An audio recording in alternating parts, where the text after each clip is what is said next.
that doesn't call for any defense whatsoever.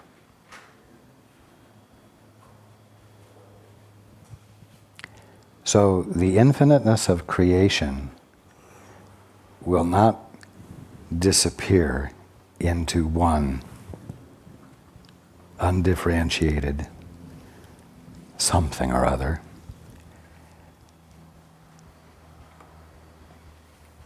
The infiniteness of creation will consciously share its oneness with every other part of the infiniteness of creation. And this is an experience of intimacy that you cannot even conceive at the moment. But it awaits you if you will just begin to be curious to see the more of what is there when you look at a glass cup, or you look at a brother, or you look at a sister, or you look at a parent who's not your parent at all, but a brother or a sister also. You see what I'm getting at? Okay. You're welcome. Hands. Yes.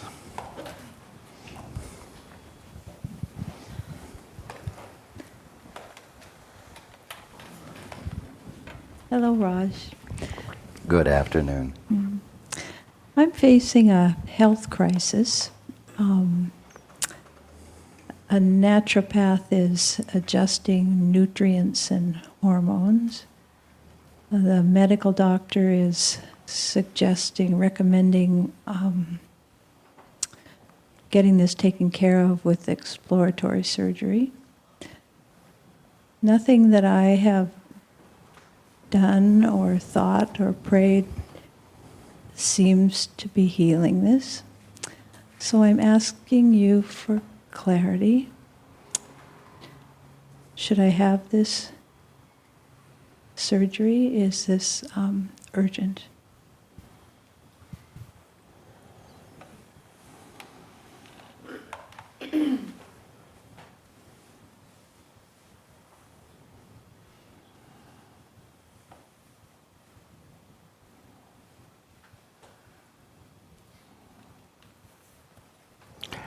I encourage you to have the surgery without delay.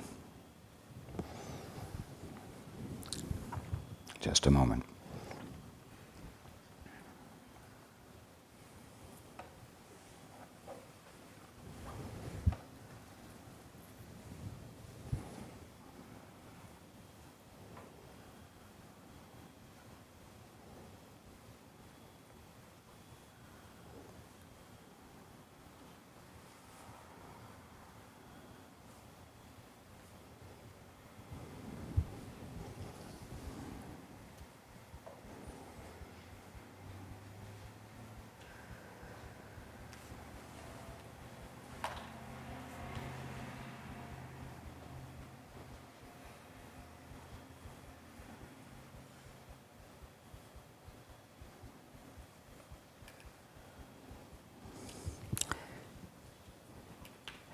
It is more important for you to be around to become clear than to not become clear, but try to become clear and not manage to do it in time.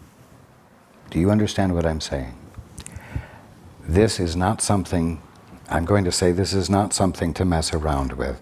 It needs to be removed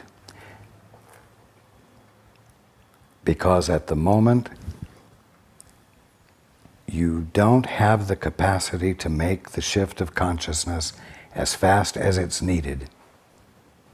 So you have it dealt with surgically so that it is dealt with, and you're here to continue to grow so that you might be at a point of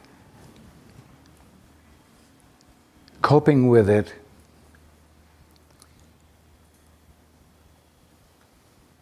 through prayer, if it were ever to present itself again. This is not a time to stand on principles. metaphysical principles or spiritual principles.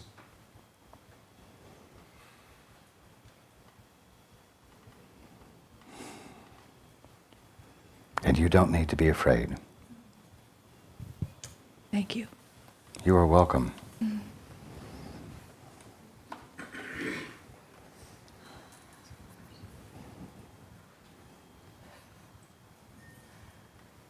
To put it simply, a sufficient groundwork to deal with this in any other way than through surgery has not already been laid.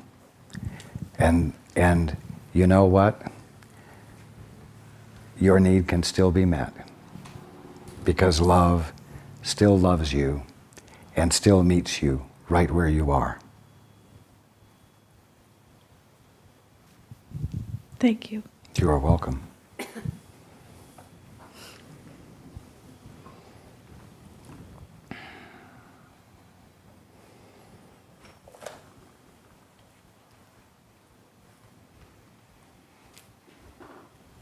The statement is divine love, with a capital L, always has met and always will meet every human need. The Father's love meets you at whatever level of ignorance you're currently at, in language that registers with you and meets the need.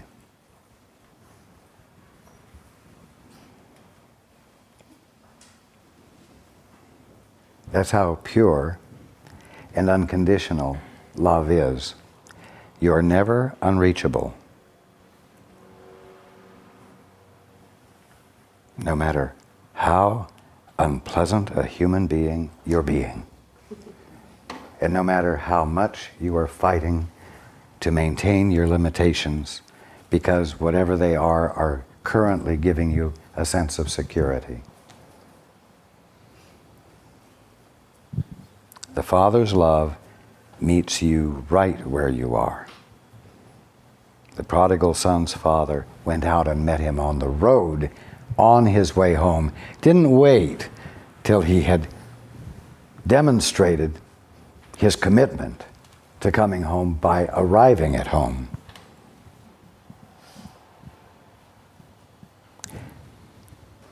I don't care what you've done.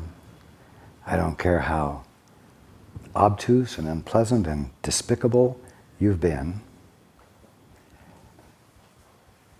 If you have a need, the Father will meet you right in the middle of whatever level of despicableness you are embodying and provide that which will meet your need. Unless you're playing catch me if you can. Important point. But if you're not playing catch me if you can, your need will be met right where you are. It's very important for you to understand that.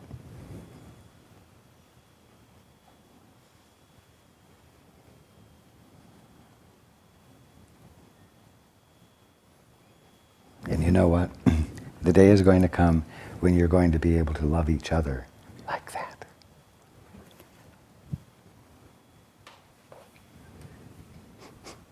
Except when somebody's playing catch me if you can. And then you'll be an attractive nuisance.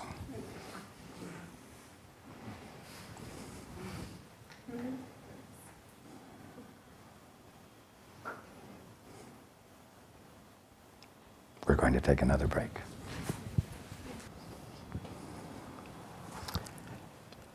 Okay. Hands.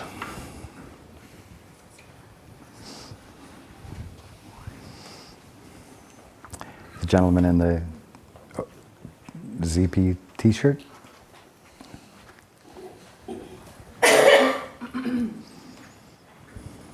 Thank you.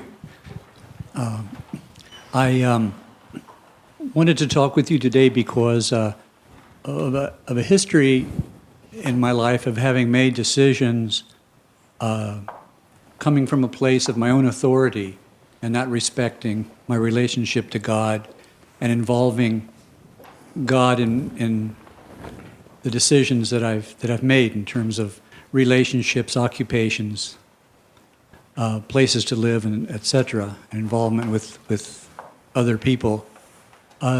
Currently, I'm experiencing I'm in a place where I have an opportunity to continue the type of work that I have been doing, albeit in a little new, with a new flavor, which is interesting to me.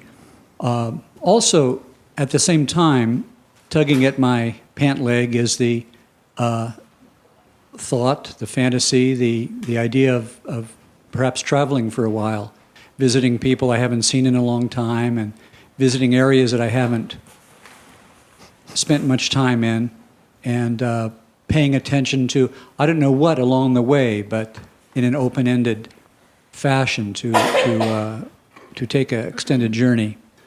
And I want to involve the Father, and I ask the Father and you about the appropriateness of the travel alternative vis-a-vis staying where I am and doing essentially the same type of work that I have been doing. And have you asked in the withinness of yourself about this? Yes, I have. Yes, I have. And I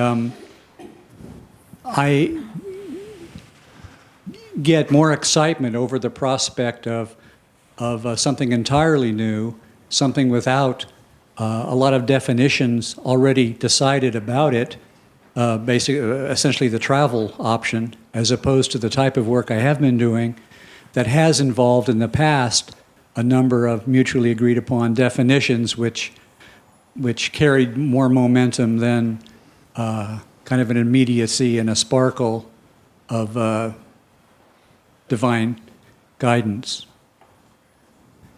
So there's more excitement on the travel end of things, and I'm asking about the appropriateness of it from God's perspective.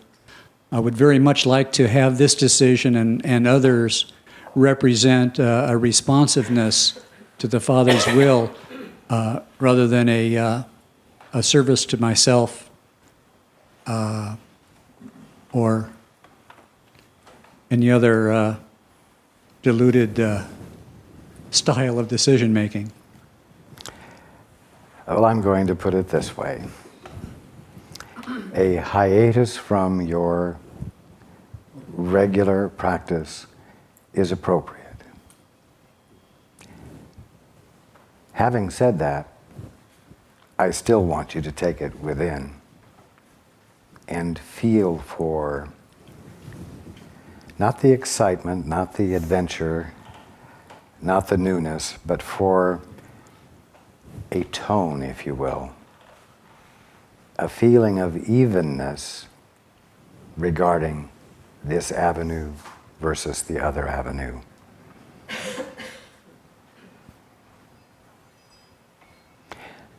So that if you take the hiatus, you don't just do it because, quote, I gave you permission, unquote, but because you really are feeling the appropriateness of it. Yes, I understand that difference. You will be safe if you do that. I trust that. Thank you. If you go because I gave you permission, but it isn't what you're really feeling, you will go in a state of conflict. Right. So, feel deeply. Okay. Pleasure. Thank you. You're welcome. Hands.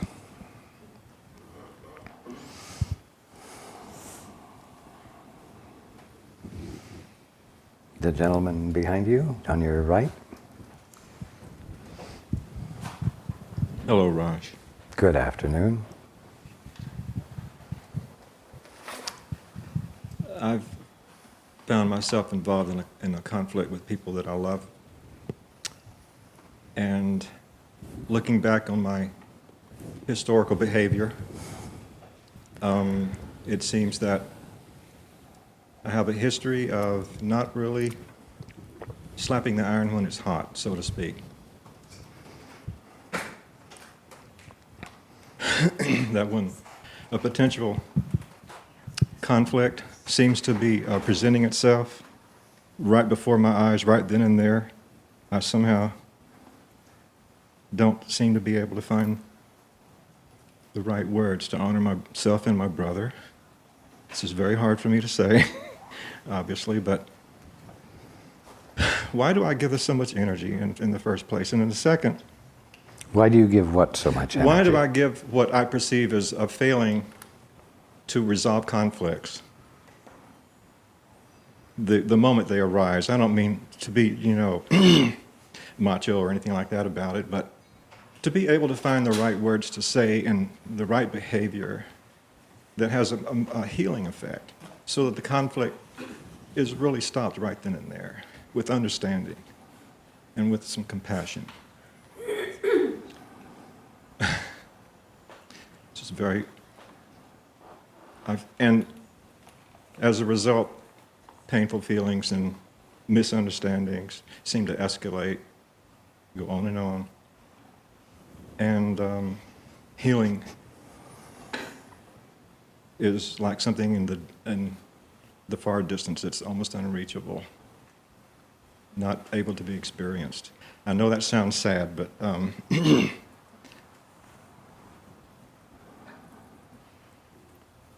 I think you understand where I'm going. I do indeed.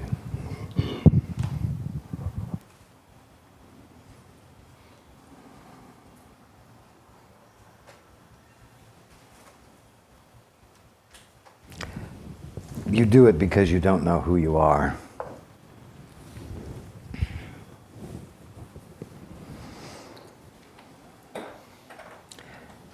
If you don't know who you are, you can't witness for yourself. I mean by that, you can't witness for your integrity. Because if you don't know who you are, you don't feel integrity. You feel incompetent.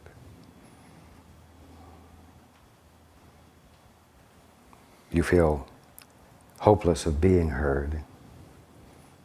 After all, who would listen to you? And you're not the only one. It's the same with witnessing for your brother as well.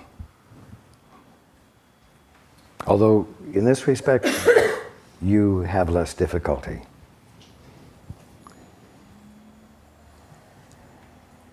The difficulty in witnessing for your brother with any of you or your sister is that you don't know who they are.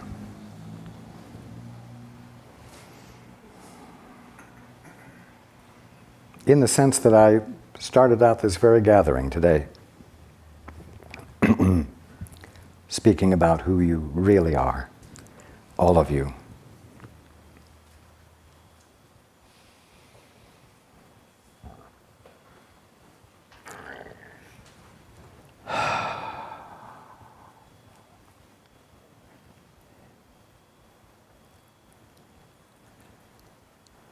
The opportunity arises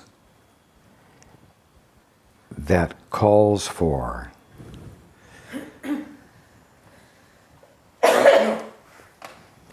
being the embodiment of integrity.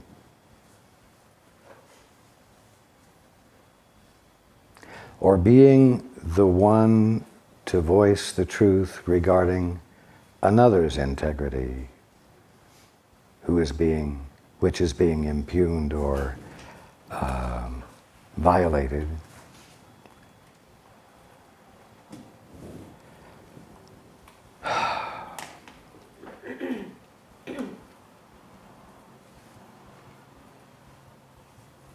And you know what? This arises from not valuing where you are, not valuing life as you're experiencing it.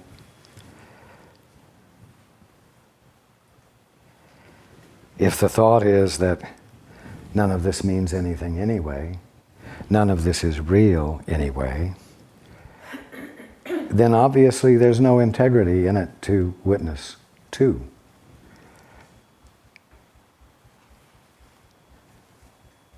There's nothing in a brother of value to witness for.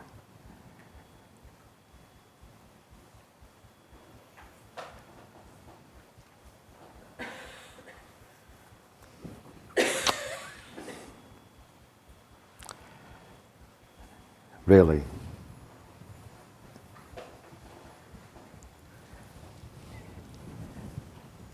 You all have to come to the point where you look at the world, you look at your environment, you look at your brothers and sisters, you look at your country and other countries, and you find some place in yourself. I'm going to put it this way first. To be dedicated to what it all could be.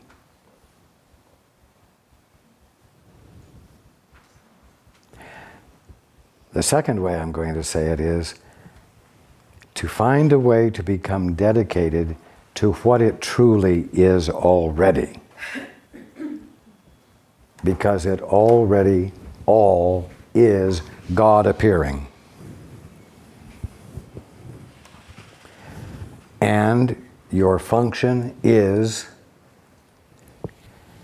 to witness for God, to glorify God in each and everything, because somewhere in you it's dawning on you that God is all there is to you and to everything you're experiencing. And that the only thing that's keeping any of you from experiencing it is the definition you're giving and the definition that you're holding to with all your might.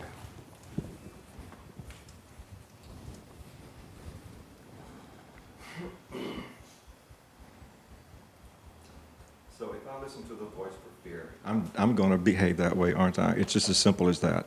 That's correct. It can be, looked at in that way.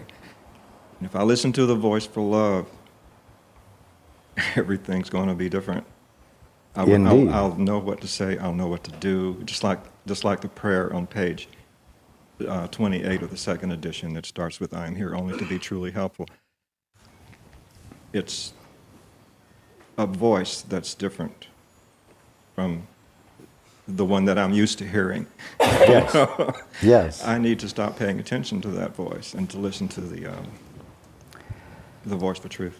I know that sounds easy to say, but it can't. What I'm saying is, The voice for fear will cause you to cover up the value in you by telling you that you don't have any value to express. And it will also cover up the value in your brother, whom you may be having a difference with. It will cover up your capacity or your ability or your willingness to say no to something that is hurting, that is occurring. But because it's the voice for love, in saying no, you're saying it because you know it doesn't represent the excellence in your brother, which is what is important to you. Your speaking up will be in order to witness on behalf of the excellence in them that they're not seeing at the moment. So that there is a blessing for you and for them, because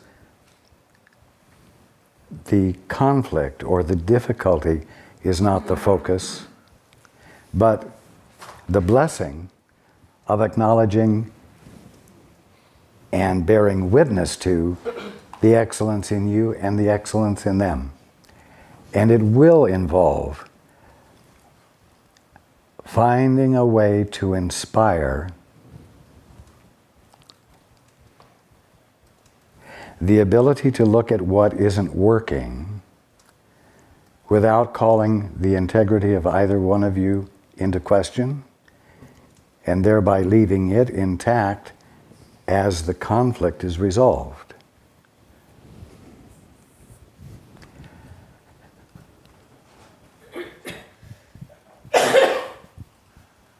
Is that clear? Yes, yes, it is. I don't have a yes, but. But definitely, I want to thank you very much. You see, it's always safe to remain on the fence. It's always safe to remain non-committal, uncommitted to anything in particular. It's like, are you going to be like an oak tree or a willow tree? Are you going to be unyielding or are you going to bend with the wind? Well, the suggestion is that being flexible is wiser.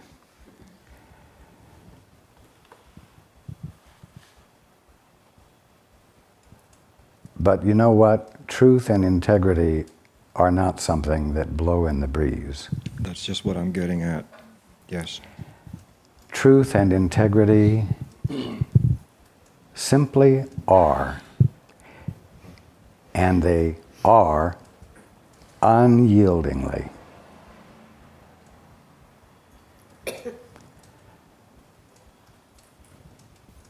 If you express a commitment to truth and integrity, you've declared yourself as having a position, in quotes. Now you are an excellent target. Right? It can be perceived that way, yes. Yes.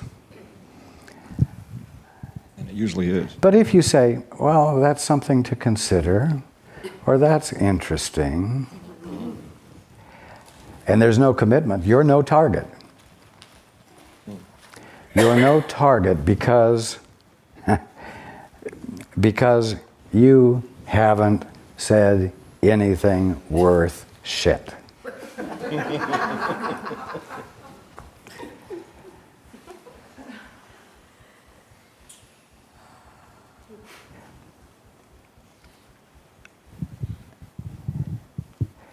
Now, those who do not want to pay attention to integrity or truth will hear you being like the oak tree, unyielding. They will hear you as an attack on them. Yes. And they will respond according to the definition they've brought into play. Yes, and yes. Someone else whose behavior or concept or attitude is not in conflict with yours, who recognizes the integrity and the truth of what you're saying, will respond with, oh, I recognize myself in him. I am able to respect you.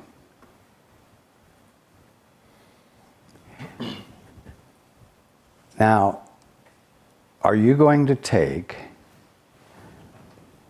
the response that is negative as justification for not witnessing, bearing witness to the truth and to the excellence in you as well as the excellence of the one who needs to change his behavior? Are you going to let that justify not witnessing for truth and therefore not embodying God? Or shall I say it in softer words, not embodying that which is innately good